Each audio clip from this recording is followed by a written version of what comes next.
y'all, it's Chloe and we're back with another Love Ghost Season 1 Episode 4 review. Y'all, this review really had me in my feelings.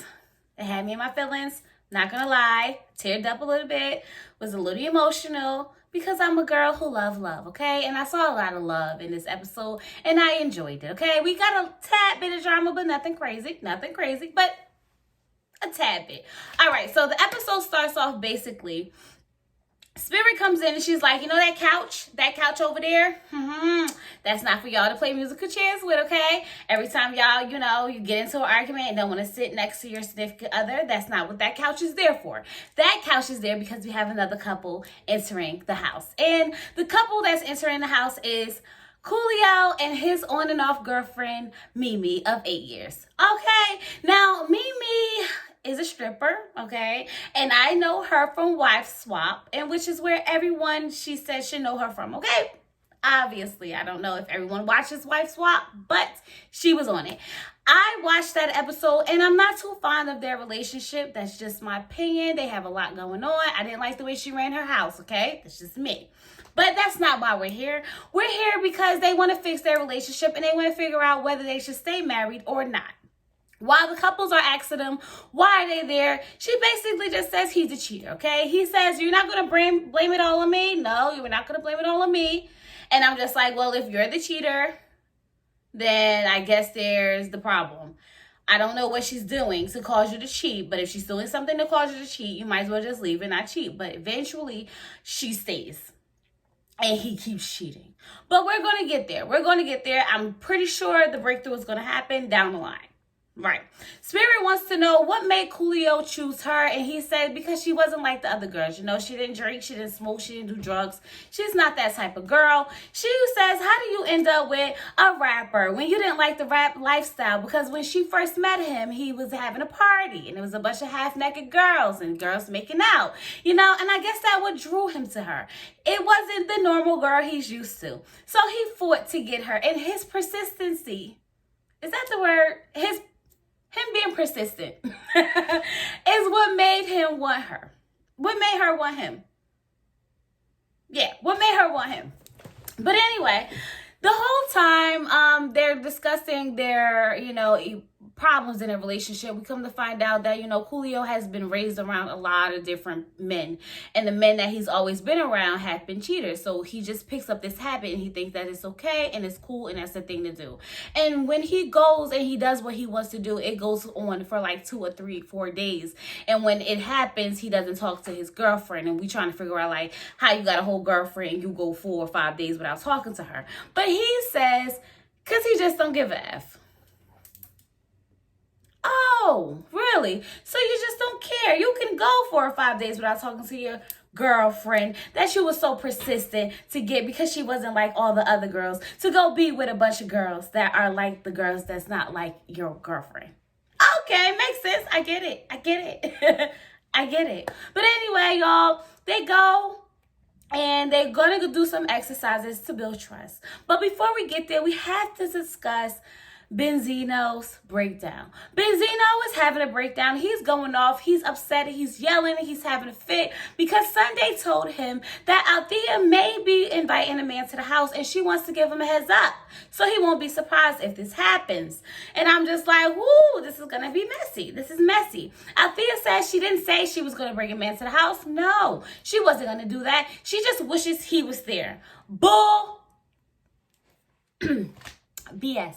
Okay, it's BS. You want to know why? Because we saw the clip of you telling them that you was going to invite him to the house when now you're saying you didn't. Then you said that you didn't tell Sunday that. She overheard it, but she was clearly in that video of you telling her that she was going to invite the man to the house. So make it make sense out there. Make it make sense, because obviously at this point we're trying to figure out why you're lying. Okay, she rubs me the wrong way because she's a liar. She's an opportunist and she just wants to be on, okay? We learned that from episode 1, that she's willing to do anything to be on TV, and that's what's happening. She's stirring up drama, okay? She's making, this big show. A big show. We don't want the drama, girl. We want the love. This is called Love Ghosts, okay? Not Love and Hip Hop. Not Love and Hip Hop. But anyway, Spirit comes in, she tells Benzino, like, listen, I'm not gonna let anybody come into this house. No one is gonna interrupt the progress that we are making. I do not care what she said or what she thinks she's gonna do. That's not gonna happen. But Benzino's still upset. And my problem with Benzino at this point is because he's really mad at Sunday when he really needs to be mad at Athea. He's like, she need to mind her business, blah, blah, blah, blah. I'm like, yo, son, she's just trying to give you a heads up. Why are you so mad at her? I don't get it. He just needs to direct that anger somewhere else, not to Sunday. I don't think she deserved it. I don't think she deserved the anger, but he gave it to her. So now they're going to do their exercises, and the first couple to do their exercise is Brian and Sunday, and their exercise is called Meet in the Middle. Now, what they have to do is they both have to climb up a pole, and they have to go across this big, I guess, like branch type of wood barrel pole, whatever. If you saw it, you know what I'm saying. And they have to walk across it, and they have to meet in the middle. Now, Sunday is terrified of heights, okay? She is like trembling, shaking. She's terrified. I can tell she's terrified. And the fact that when Brian gets up there, he takes the first step, okay? When he takes the first step, he's telling her, like, you got this. Come on, girl. Meet me in the middle. Meet me in the middle. We can do it. You can do it. And she's like, trembling, but she's still taking these steps. And he's going, she's going, he's going, and she's going. It's an intense thing because she's scared. Now, I know that she's willing to meet him in the middle, but the fact that she was willing to meet him in the middle in the midst of her fear is what was amazing, okay? You know that she was terrified. That wasn't fake, okay? She was not scared. She was not playing scared. She was really scared. So the fact that she met him in the middle and listened to him and took his words of encouragement meant a lot to me. I was like, this is beautiful. It was beautiful. When they got to, the middle, they didn't have to cross each other. And, he's guiding her. Step your leg over. Move your leg around. And it was nice. I'm like, oh, my God, she's trusting him. The trust was beautiful. Like, y'all, it was nice. It was very nice. So when they crossed each other, they, hugged and kissed, and then they jumped. And when they jumped, I was just like, oh my God, the breakthroughs, okay? I'm here for all the breakthroughs. Like, you can tell that he trusted her. Or better yet, you could tell that she trusted him. Because, she's always had these walls up where she feels as though, she can't let him in because she doesn't trust that he's going to have her best interest. She doesn't trust that he's all the way in. And I think now we got it somewhere where it's like, she trusts him. Like, she trusts him enough to walk across that pole, and she was terrified, y'all. She was terrified. So I was here for it. Definitely here for it. Okay, so then we get over to Coolio and Mimi, and they have to go up these poles. All right, now when they get up on these poles, they have to steady themselves and they have to jump off at the same time. Now what happens is, if someone jumps off before the other, because they're attached to each other, the other person's pole or whatever they're attached to will kind of shake up, causing them to fall. So they have to jump at the same time, or else someone's going to fall on their own. Great exercise for them too, because Coolio likes to go at his own pace, and it's obvious because even as he gets on his pole, he's just like, oh, I'm about to jump. And I'm just like, Coolio, are you not understanding what we're doing? Do you not understand the exercise? The exercise is meant for you to wait for her to jump together, not for you to not have no patience, jump off and leave the girl hanging. That's not what this is about. But eventually, he realizes that he needs to encourage her, because I guess he's at the point where he's just ready to go, okay? He don't want to stand up there no more. He need her to get up so they can jump off, okay? He's like, you got this, girl. You got this. You can do it. You can do it. She gets up there. They stand up. Okay, on a count of 3. 1, 2, 3, jump. They jump, okay? And he's like, my girl's a G. And I'm like, okay, now she's a G. You was just about to jump off 5 seconds ago before. Okay. But it showed that all he had to do was learn a little patience. Okay. Be patient with her. And you both can get there at the same time. I loved it. Y'all, I'm telling y'all, the breakthroughs are happening. Okay. They happening. And I absolutely loved it. So then we get Dwayne and we get Teresa. And Dwayne and Teresa, they are doing Protect Your Neck, okay? And Teresa is the neck and Dwayne is the head. Okay, the neck controls the head, so he has to protect the neck. Okay, now what she has to do is they have to climb up and she has to blindfold him, and then she has to lead him across the pool. Okay, mind you, this is height, so everyone is up high. Okay, everyone is up high. As he says he trusts her. He trusts her with his life. So at this point, I'm like, this isn't a really good task for them, only because like he already trusts her with his life. Okay, but whatever. Let's keep going. As they get up there, she blindfolds him and she's leading him. She's guiding him. She's like, come on, walk across. You can do it. Move it next, one foot in front of the other, one foot in front of the other. And she's guiding him and it's wonderful. And they get to the other side. And then, they get down or whatever. And he's just happy to be on the ground. But I realized that it's symbolic because all he needed to do was learn that she can take the lead. She can lead him in the right direction. And the fact that she just wants him to let the homeboys go, not completely, but spend more time with him, that she won't lead him in the wrong direction. It's okay to want to be with your wife. I'm not leading you down the wrong road. That's what I got from it. It was like, oh my God. This is therapy at its best, okay? The therapy was at its best. I enjoyed it. I loved it. Okay? I loved it. So now we have Spin and we have Q. Now Spin and Q, I'm not really sure. I want to say it was symbolic. Okay, y'all, I'm sorry. I don't get it. I know she explained it, but I don't get it. He was holding her as she climbed up. And while she was climbing up, he was trying to, walk her through, getting up there. But the whole time, everyone's yelling and screaming, you got it, you got it. He's trying to give her direction, which is what he was supposed to do. But you couldn't hear his direction because everybody else was cheering her on. I was a little confused. I was a little annoyed, I'm not going to lie. But somewhere as when she got to the top and she was standing there, she was trying to balance herself, he goes, you got to do it like a surfboard, stand up like a surfboard. So when I heard him say that and she she got it and she did it, it was like, okay, she's listening to him. She can actually follow his instructions and he can lead her. I don't know if that's what that was supposed to be, y'all. I don't know. I'm still trying to figure out why Spinderella is here.